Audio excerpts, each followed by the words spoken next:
A shove heard around the world. The league stacks the schedule on one specific day, and one of the NBA's most powerful owners facing off against tech titans and a former baseball superstar. I'm your host Kyle, and welcome to Front Office Files, our new weekly series breaking down last week's off-court actions that shape the NBA.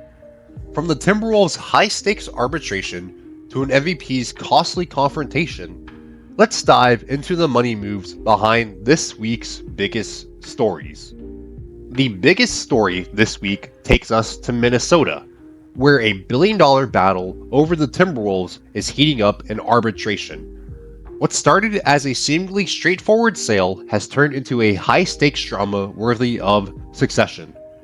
Back in 2021, Marc and Alex Rodriguez agreed to buy the Wolves and Lynx from Glen for $1.5 billion. The deal was structured in 3 stages, kind of like buying a house with installment payments.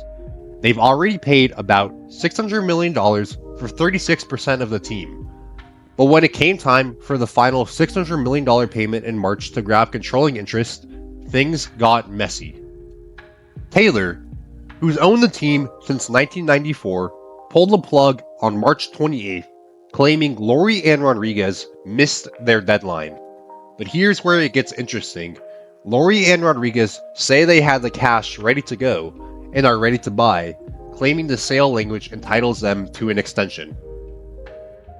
Now, you might be wondering, why would Glen Taylor suddenly want to keep a team he agreed to sell? Well, the Wolves have transformed from perennial underachievers to legitimate contenders during the sale window. And in turn, they have doubled in valuation, now estimated to be worth over $3 billion. This isn't just about basketball, it's about betting on the future value of NBA franchises. Lowry and Rodriguez aren't going down without a fight. They've assembled quite the lineup of heavy hitters. We're talking Michael Bloomberg, former Google CEO Eric Schmidt, and even private equity firm Dial Homecourt Partners. Together, they've got $950 million sitting in escrow, plus another $200 million in working capital to show they mean business. More to come in a future video once we know who will be owning the team. Meanwhile in Dallas, a potentially explosive lawsuit against the Mavericks has come to an abrupt end. Former GM Donnie Nelson's wrongful termination suit was dismissed with prejudice last week, and there's a key legal distinction here that's worth noting. This wasn't a settlement, it was a dismissal. Nelson, who spent 2 decades as the Mavericks general manager, has alleged he was fired in 2021 in retaliation for reporting sexual harassment involving a high-ranking team executive. The Mavericks countered that Nelson was actually demanding, quote, a blackmail payment and was terminated due to, quote, numerous poor personnel decisions. While the terms are confidential, this dismissal closes a chapter that could have caused serious reputational damage to both parties. Speaking of damage control, Joel Embiid learned an expensive lesson this week about keeping your cool in the media room. The NBA suspended the reigning MVP for 3 games after he confronted and shoved a Philadelphia Inquirer columnist following criticism about his effort level. Marcus Hayes invoked the player's late brother and his young son, both named Arthur, in that criticism, angering Embiid. The incident will cost Embiid $1,063,778 in lost salary. Here's an interesting wrinkle though. The Sixers will receive a tax variance credit of $531,889.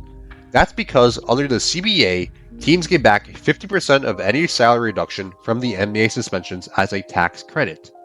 So Philly is essentially saving over $500,000 on their luxury tax bill because of this suspension.